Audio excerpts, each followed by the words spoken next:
The renegade roots of Hollywood studios, film studios Universal and Paramount started 100 years ago as insurgent entities challenging Thomas Edison's powerful cartel. Carl Laemmle had heard enough. The 5'2" German immigrant was the little guy in more ways than one, but he wasn't going to let bigwigs, not even an American icon like Thomas Edison, tell him how to run his business. Laemmle loved the movie business. He had quit his job in 1906 and sank his family's $3,000 savings into opening a Chicago Nickelodeon where he screened motion pictures for 5 cents a head. 9 months after his theater's opening, Laemmle was making $6,000 a week. He expanded into film distribution and was living his dream, even earning enough to take his family on a 4-month European vacation. Not long after he returned, however, a sea change swept over the film industry, which for nearly a decade had been embroiled in litigation concerning patents on motion picture technology. At the center of the dispute was Edison,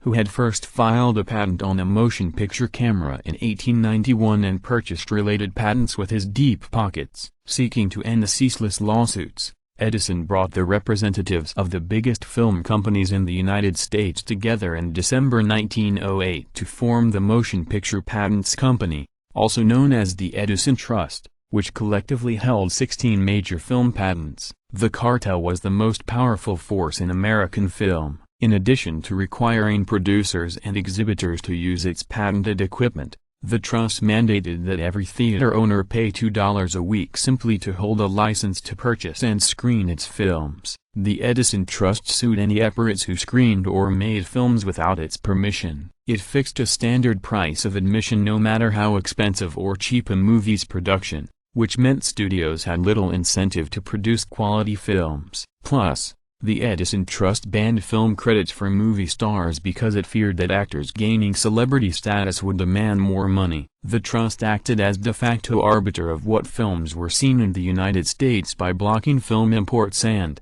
believing Americans lacked attention spans for feature films, limiting movies to 20 minutes in length.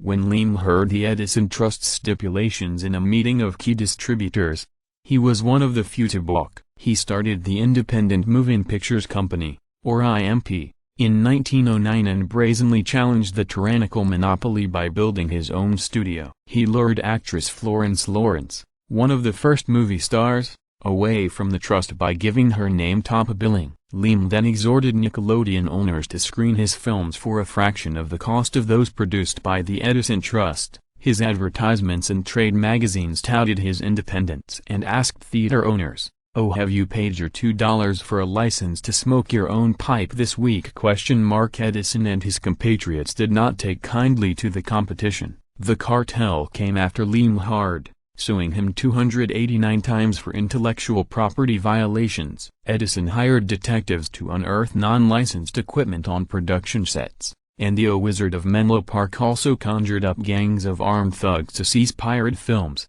evict audiences from outlaw theaters and smash production and exhibition equipment of rivals who defied him.